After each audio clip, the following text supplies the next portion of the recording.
Good morning, ladies and gentlemen. Welcome to this webinar.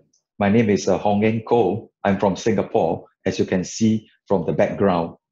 Now, today, I'm going to talk about shaping successful digital transformation. A bit about myself first. I'm from Huawei headquarters. I'm the Global Chief Public Services Industry Scientist. I have more than 30 years of public sector experience, first working in the government of Singapore in different operational positions. And I was even the head of technology of a department in 1995. After that, I joined a Singapore government enterprise to drive the first generation e-government program for Singapore. And thereafter, I was in some American company for 16 years before joining Huawei about 6 years ago. So before we talk about the future, the digital transformation, let's take a look at the history. So back in 1990s, in many countries, Singapore included, we have many different departments in the public sector, right? And at the time, many departments wanted to connect to internet. That sounded very good because you can offer e-government services to the citizens and the visitors and so on. But at the time, I think the Ministry of Finance did not approve it. They denied the budget, mainly for a few reasons. Firstly, because it was a security threat.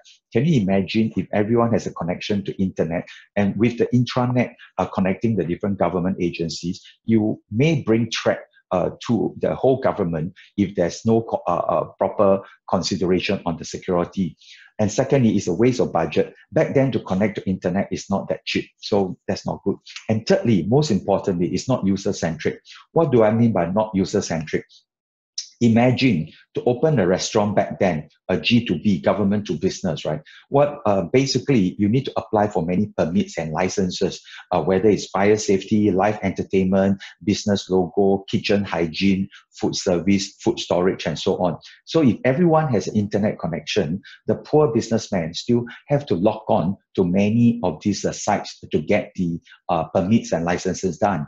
And you look at the government service, a lot of time the transaction with the government are usually means to an end. So these transactions are needed as required by regulation before you open a restaurant, which is the objective, the end. This is why I always say in public sector, the customers are usually unwilling, right? The other example is more G2C, government to citizen. Imagine you want to buy a government apartment. You may need to go to the housing authority to check whether there's an apartment available. But at the same time, you need to provide proof that you have sufficient saving in your provident fund, right? And some places, you may be required to be a married couple before you get priority to buy the housing. So as I said, if everyone has an internet connection, again, the poor couple will have to log in to different agencies to get the work done. And why don't we just have a centralized service to buy an apartment? And this is what we meant by being user-centric. So the way government is organized is transparent to the couple, right? The other example is G2B, government to business. Now, typically, when you want to import or export something into a country or out of a country, the unwilling customers are the freight forwarder, the transportation provider, the port operator, and the trader. And you have to deal with so many different government agencies before you can import or export something. So to make this unwilling customer happy, many countries for many years already implemented the single window system. So the idea is the same, it's a one-stop service. So the way the government is organized is transparent. But again, these people are still unwilling. They are happier, but they are unwilling. So this is why we are seeing a digital transformation taking place. Since the government collected so much data through the single window system, right? Why don't you build a wider platform? I call it the government enterprise enabling platform. You can include new services such as identity management, security services, document exchange, messaging bars, and so on. And because of this platform, you can actually pull in the seller and buyer as well. This is what I meant G2B2C, government to business to consumer.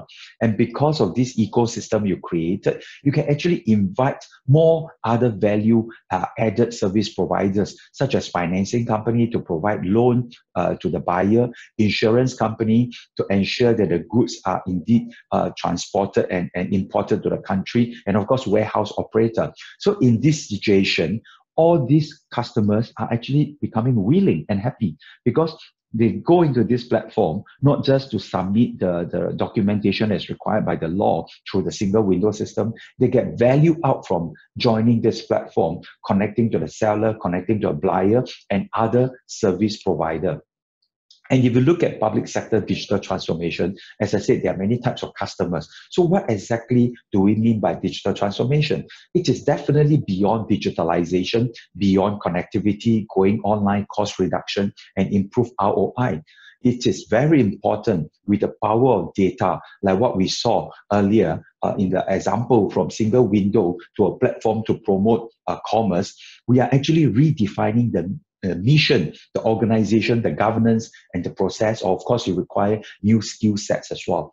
And basically, in the early stage, you are actually making unwilling customers happy. But by redefining, by improving and bringing values to the end user, the customer, you are making them more willing and happy, of course.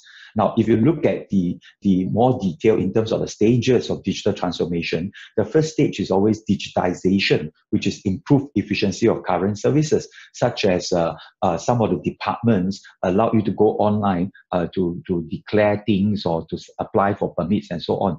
Digitalization is where you have new services under the current mission, such as the National Single Window. But the true digital transformation is where you offer new services under enhanced mission. Again, the few examples I gave you earlier.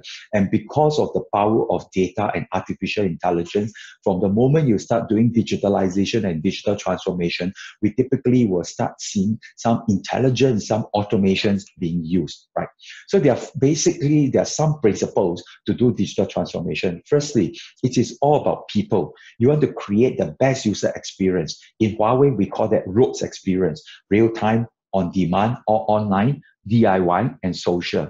Secondly, it has to be service-oriented, people-focused. Basically, it's not departmental-centric. You want to offer based on the scenario, based on the service, based on the people you are serving. And at the same time, you require agility and empowerment. I think over the last 1.5 years, because of COVID-19, we saw agility becoming very crucial when government developed different services and apps to help to control the spread of the COVID-19. Thirdly, we are living in the world of big data. You're talking about information technology, communication technology, CT, and even operational technology, a lot of IoTs and sensors. We need to integrate them in order to do better advanced analytics and artificial intelligence. Last but not least, an open ecosystem. Because end of the day, the service-oriented platform that we created, the data integration we created, we need them to be based on standards to allow innovation and collaboration, to allow more players to join, to develop more advanced services to support digital transformation.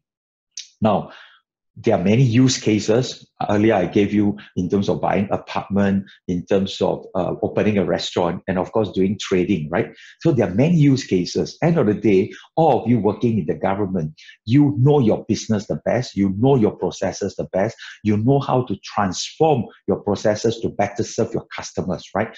Now, even though the use cases will be very different, there are common data entities, and I put them as people, object, locations, event, and organization. You need data on these 5 entities in order to achieve digital transformation. So by digital transformation, it's all about managing the data, right? So basically, you need 5 different capabilities. First is how to collect the data, or I call it sense the data, sensing the data. And you need to transmit, to communicate the data.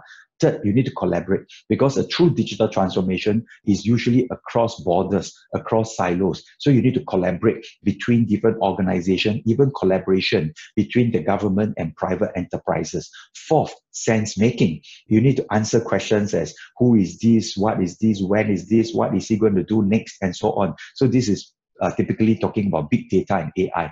But in public sector, what is very important is finally, you need to make decision making based on the data, the intelligence that you have. For this digital transformation to be successful, it is not just about technology. You need to talk about leadership.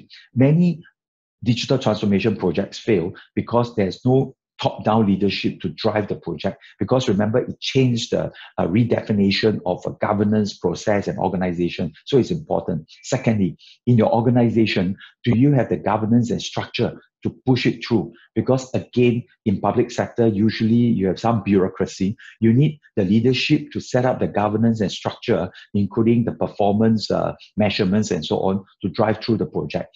Thirdly, some of these projects involve law and regulation. For sure, it covers cybersecurity law and privacy law and so on. Fourthly, operating model. Do you have the budget to do this as a capital expense, CAPEX project, or you want it to be OPEX, or even using cloud as an example? The fifth, privacy and sovereignty. I already mentioned privacy law, but sovereignty is something becoming hotter. It's a hotter topic. How do you protect data? After all, data is the new oil. Then data strategy. It's important to look at what values you want to create from the data, what data monetization. And with that, you need to talk about the data governance, where to get the data, how to get the data, and do you have the budget to get the data? And after having the data, how do you ensure the high quality throughout the life cycle? And with the data governance, then you start talking about data architecture to plan for the actual enterprise architecture of the ICT system. Of course, last but not least, digital transformation requires technology. And in Huawei, we actually created an integrated intelligence system with collaboration across the cloud, network, edge, and device. We call it the intelligent twins for all scenario intelligence. So it can be supporting digital transformation for public sector, for transportation, for enterprises, for energy, for finance industry, and so on. So from the bottom up, you see at the bottom, we need the sensing capability. Here we are talking about different sensors, not just cameras, but even robots, drones, and even the utility meters and so on. But what is important, because we want the integration convergence, you need some intelligent interaction. You need operating system that support collaboration across the cloud, edge, and device. And moving forward, the next operational capability is communicating. This is where you need intelligent connectivity. Obviously, Huawei is very strong in this area, starting with our 5G, our latest Wi-Fi 6, and many possibilities, including microwave and even private broadband especially for public sector. And for collaborating, this is where the intelligent hub takes place. And it is very much based on cloud computing infrastructure. It can be public cloud or hybrid cloud. So over at this hub, Huawei offers the computing, storage, network security, and even blockchain services. In fact, our cloud has more than 200 services. And the services are not just for infrastructure as a service, but even platform as a service. For example, because of agility and some of your organization have software development capability, they will love our service such that they can roll out applications using very little codes or even no codes at all. And the other very important component to support sense-making operational capability is AI. So in the Huawei cloud, we actually have many AI services. We call them the enterprise intelligence. It includes MapReduce, it includes natural language processing, and so on, many of these services. So when you develop applications above to support decision making, many of these development and AI services are already there for you to use. So with that, I end my presentation. I hope you find it useful. Now, for any further queries, please, you can feel free to contact me. So once again, thank you very much for joining us.